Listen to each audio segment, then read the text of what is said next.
Jon Gruden, the coach of the Raiders, potentially may be longing for the days when his biggest problem was trying to deal with Antonio Brown. I don't know what the league is going to do about this, but, and let me just peel back the curtain a little bit, Chris, and I don't know that I've even told you this. Someone sent me the clip early yesterday morning of Jon Gruden on the Chris Collinsworth podcast featuring Richard Sherman and the interaction between Gruden and Sherman. And Chris tried to save Jon before the two started talking. He tried to warn him about what he could and couldn't say to a guy who's not yet a free agent, even though, as you'll see, the coach and the players seem to think he is currently a free agent. And I was like, look, I got enough issues right now.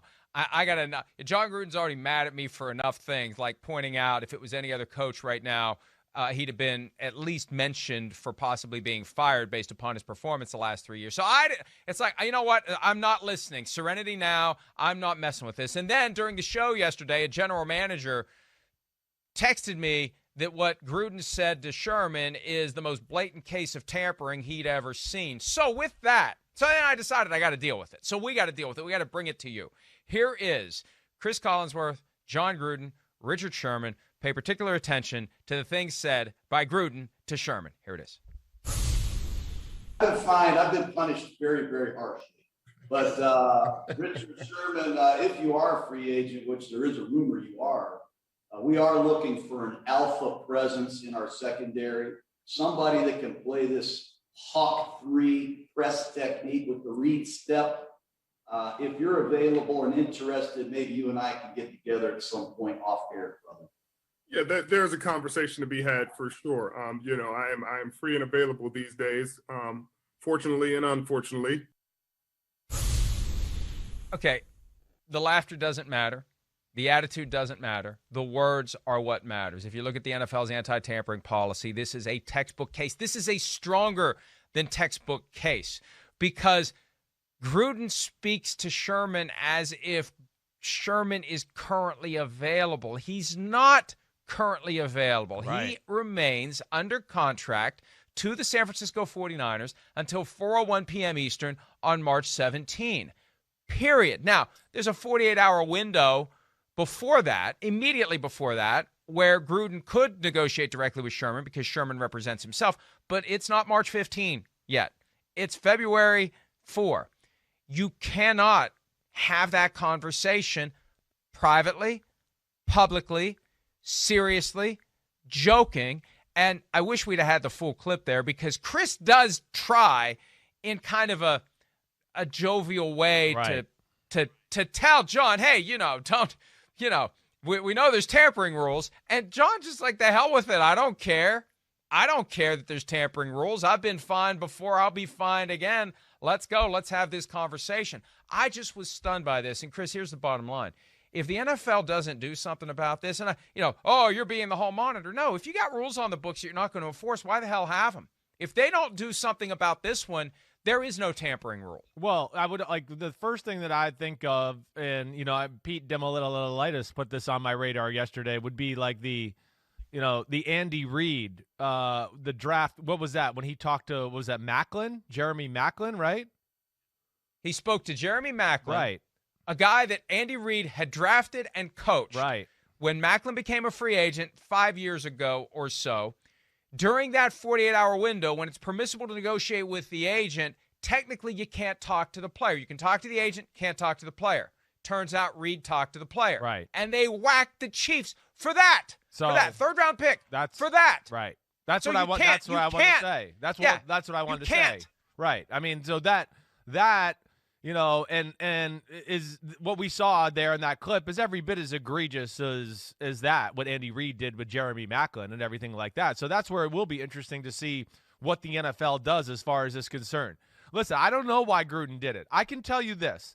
Like, Gruden loves football. He is a true fan.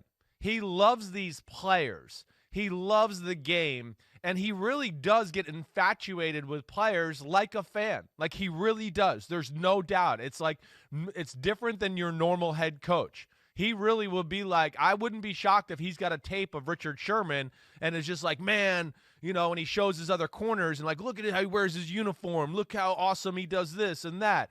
That's the kind of coach he is. So he does love letting players know how much he loves them. That's where I'll stick up for him. Now, the rest of it, I can't really stick up for him. I mean, I don't know what you're doing. Like, yeah, you're playing with fire. You're playing with fire. And yeah, the league's been harsh on you, but that was because you were playing with fire then and pouring gasoline on it too. So yeah, I would think it's almost like daring the NFL to mess with them here. That's what's kind of, odd about it in like this Al Davis Raiders type of way, which I think is kind of cool in a lot of ways. But yeah, he's going to get his butt in trouble and going to probably have to hear from the league at some point. The original punishment in the Macklin case, and I think it may have been softened a bit on appeal, but they still got whacked. 3rd-round pick in the 2016 draft, 6th-round pick in the 2017 draft, $350,000 in fines, $250 for the Chiefs, $75 large for Big Red, and $25,000 for John Dorsey. So this is not something that the NFL trifles with when the NFL decides that it's going to enforce the rule. See, this is the thing, and we don't have enough time for me to go fully into my rant about how inconsistent the NFL can be, but that's the core problem here. There are tampering violations all the time. We know that. Right. The NFL looks the other way most of the time because you can't enforce it in every case. But when you're either motivated to send a message like they were with the Chiefs, or it is blatant and it is in plain sight and it is there. I asked the NFL about it yesterday. They declined comment. We'll see what they do by way of action. But when it plays out that blatantly, how can you not take action? It's like the injury report. They never do anything about it until it's blatant. Like when Ben Roethlisberger's elbow goes out without contact, and he clearly had a pre-existing elbow injury, and he wasn't on the injury report. They whacked the Steelers for that. They're going to have to do something here, Chris, or the tampering rule is meaningless, and the hypocrisy will be obvious. I agreed. Everything you said there, and where I'll go into it too is, like, if you let this slide, then I don't want to hear it the next time a player, what if the roles were reversed? What if the roles were reversed and, it was one of Jon Gruden's players, right? Where, hey, I want this guy back. He can be a free agent March 17th, like you're saying. We want him back. We're just trying to figure it out right now. Now that player that he likes is on a podcast or doing something like that. What if now another coach is on there? Hey, coach, I'm free and available.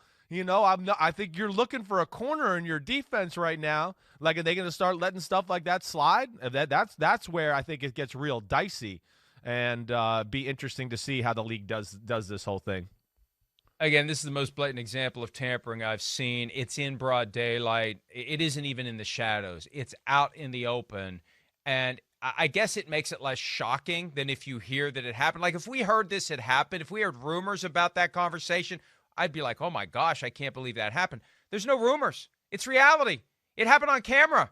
So there's no way the NFL can avoid doing anything about this. And if they don't, then the anti-tampering rules moving forward mean absolutely nothing.